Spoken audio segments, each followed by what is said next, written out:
నమస్తే, welcome to our channel. నేను ప్రియాంకారావు.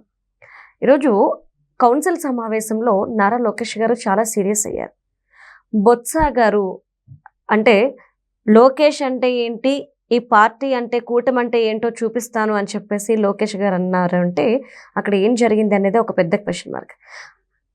అంటే వైసీపీకి సంబంధించిన ఇద్దరు ఎమ్మెల్సీలు కూడా 2 తీర్మానాలను పెట్టారు. ముందు ఎవరికైనా ఒకటే ఉంటుంది.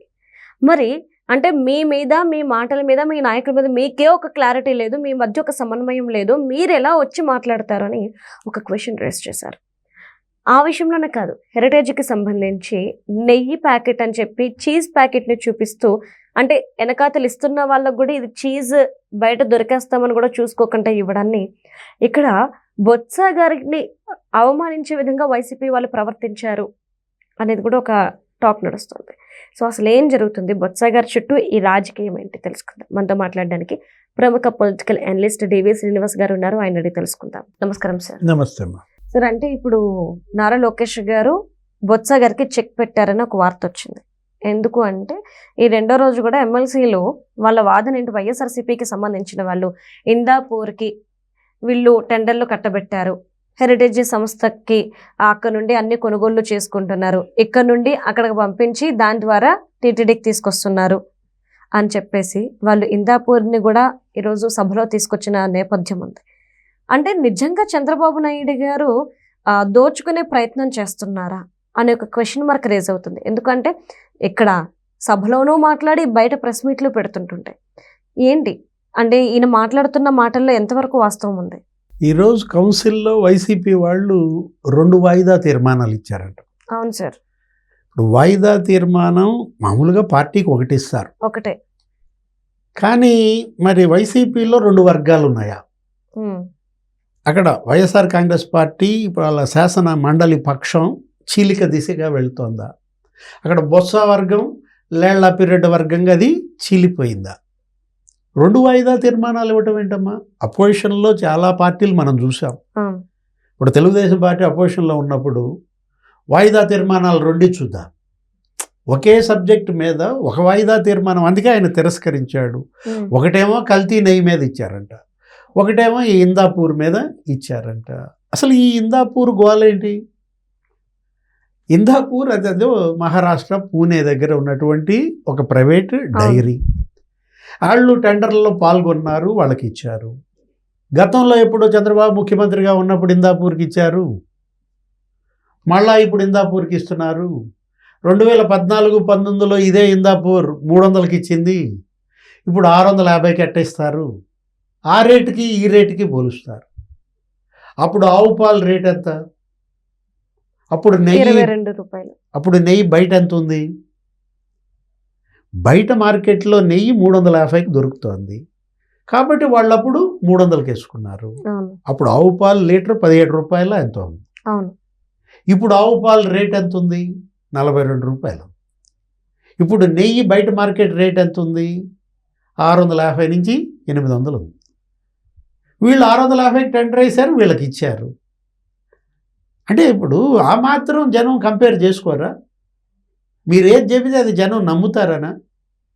ఇప్పుడు చంద్రబాబు అంట ఆయన కంపెనీలకి, ఆయన సొంత కంపెనీలకి ప్రభుత్వం డబ్బంతా దోచిపెడుతున్నాడంట. హెరిటేజ్కి ఇచ్చారా? ఇప్పుడు కాంట్రాక్ట్ ఆ టెండర్లో హెరిటేజ్ పాల్గొందా? అంటే ఇండైరెక్ట్ గా పాల్గొంది అనేది కదా వైసీపీ వాళ్ళు చెప్తుంది. హెరిటేజ్ నుండి ఇందాపూర్ వాళ్ళు కొంటే ఆ ఇందాపూర్ వాళ్ళ దగ్గర నుండి టీటీడీకి వస్తుంది. ట్రయాంగిల్. హెరిటేజ్ వాళ్ళు దానిపైన ఒక స్టేట్మెంట్ ఇచ్చారు. ఏమని?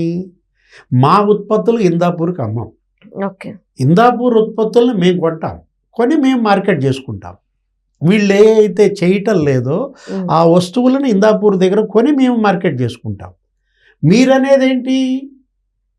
హెరిటేజ్ నెయ్యి ఇందాపూర్ పేరు మీద తిరుపతిలో కొనిపిస్తున్నాడని చూపిస్తాండి. ఎంఓయు వాళ్ళు ఛాలెంజ్ చేస్తున్నారు. ఎవరు? హెరిటేజ్. దానిపైన రేపు మాపు కోర్టులో కేసు వేస్తారు. ఓకే, పరువు నష్టం కేసు వేస్తారు. దాన్ని ఎదుర్కోవాల్సింది ఎవరు? మరి భూమన ఎదుర్కొంటాడా, బొత్స ఎదుర్కొంటాడా?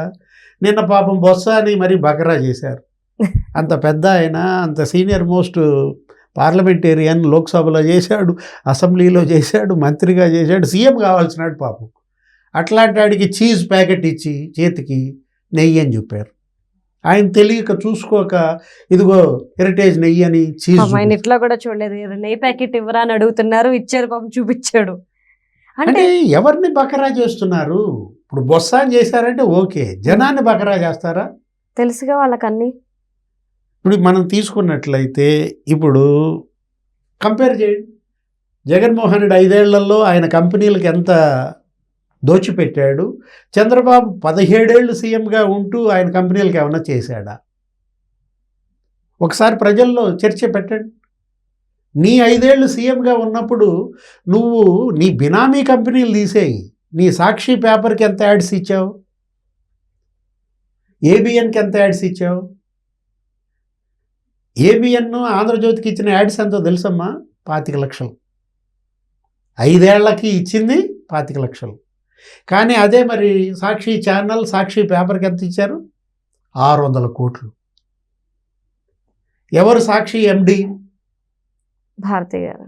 అంటే నీ భార్య ఎండిగా ఉన్నటువంటి పేపర్కి లేకపోతే ఛానల్కి 600 కోట్లు దోచిపెట్టి నువ్వు అసలు ఏ విధంగా నువ్వు ఇందాపూర్ అంటావు? అంటే సిమెంట్ది కూడా ఈరోజు బయటకు వచ్చింది కదా సార్, మొన్న భారతీయ సిమెంట్స్కి సంబంధించి అంతకంటే విలువలు ఉన్న వాటికి దేనికి టెండర్లకి ఇవ్వలేదు, వీళ్ళకి మాత్రమే ఉన్న దాని మీద ఇంకా ఎక్స్ట్రా వేసి. అంటే 165 కోట్లు. ఎవరు తిన్నది ఇదంతా? ఎవరు దాని సిఎండి? భారతీ సిమెంట్స్, భారతి మేడం దానికి సిఎండిగా ఉంటూ ఇవాళ ఆయన ఎవరు అరెస్ట్ కూడా అయ్యాడు అవును. వేరే కేసులో. ఏది ఆ మద్యం కుంభకోణంలో ఎవరు ఫైనాన్స్ డైరెక్టర్ అరెస్ట్ అయ్యాడు? బాలాజీ గోయిందప్ప. అంటే హెరిటేజ్ ఫైనాన్స్ డైరెక్టర్ అరెస్ట్ అయ్యాడా ఎప్పుడన్నా, ఎక్కడన్నా? ఎన్నేళ్ల నుంచి హెరిటేజ్ వ్యాపారం చేస్తుంది? 34 ఏళ్లుగా వాళ్ళు చేస్తున్న వ్యాపారంలో ఒక్క లోపం మీరు చూపించగలరా?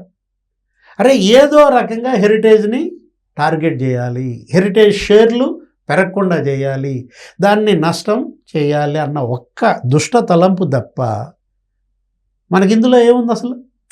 అసలు ఇప్పుడు భువనేశ్వరి మేడం వాళ్ళ నాన్న సీఎంగా చేశాడు, ఆమె భర్త సీఎంగా చేశాడు. ఎప్పుడన్నా ఎన్టీ రామారావు హయాంలో 7 ఏళ్ళు ముఖ్యమంత్రిగా ఎన్టీ రామారావు ఉన్నాడు, ఆయన బిడ్డలకు ₹1 మేలు చేశాడా? చివరికి ఎన్టీ రామారావు తన కారు పెట్రోల్ తను కొట్టించుకునేవాడు. ముఖ్యమంత్రిగా ఉంటూ ₹1 జీతం తీసుకుని తన కారు పెట్రోల్ కూడా తను కొట్టించుకున్నాడు. అంబాసిడర్ ఆయన సొంత వెహికల్ వెళ్ళేవాడు, ప్రభుత్వ వెహికల్ వాడేవాడు కాదు, ఆయన సొంత డ్రైవర్. లక్ష్మణ్ ఎవరో ఉంటారు. అంటే ఇప్పుడు ఎవరు ఇవాళ ఇక్కడ ప్రజల్లో ఆ మాత్రం చర్చ సాగదా? ఎందుకు సాగదు సార్? చంద్రబాబు లేకపోతే ఆయన అసలు హెరిటేజ్కి ఏమన్నా భూములు ఇచ్చాడా ప్రభుత్వంలో? మరి నువ్వు జగన్మోహన్ రెడ్డి ఇవాళ సరస్వతి పవర్లో ఎంత అటవీ భూమి ఉందమ్మా? సరస్వతి పవర్ నీళ్ళేంటి? నిన్నగాక మొన్న నువ్వు ముఖ్యమంత్రిగా ఉంటూ నీ సిమెంట్ ఫ్యాక్టరీకి కృష్ణా నది నీళ్లు ఎంత తీసుకున్నావు? 2 టీఎంసీలు తీసుకుని ఇంకా పైపెచ్చు నువ్వు వీళ్ళని కాన్ఫ్లిక్ట్ ఆఫ్ ఇంట్రెస్ట్ అంటాడు. ఏది కాన్ఫ్లిక్ట్ ఆఫ్ ఇంట్రెస్ట్? ఎవరు దోచిపెట్టారు? వాళ్ళ కంపెనీలకి, వాళ్ళ సంస్థలకి, వాళ్ళ ప్రజల కళ్ళ ముందు లేవా? కేసులు ఎవరి మీద ఉన్నాయి? ఇప్పుడు సిబిఐ 11 కేసులు అదేగా, అదే క్విడ్ ప్రోకో. నిమ్మగడ్డ ప్రసాద్కి ఏమో వాన్పిక్ భూములు ఇచ్చావు 28,000 ఎకరాలు, ఆయనేమో సాక్షి కంపెనీలో 950 కోట్లు పెట్టుబడి పెట్టారు.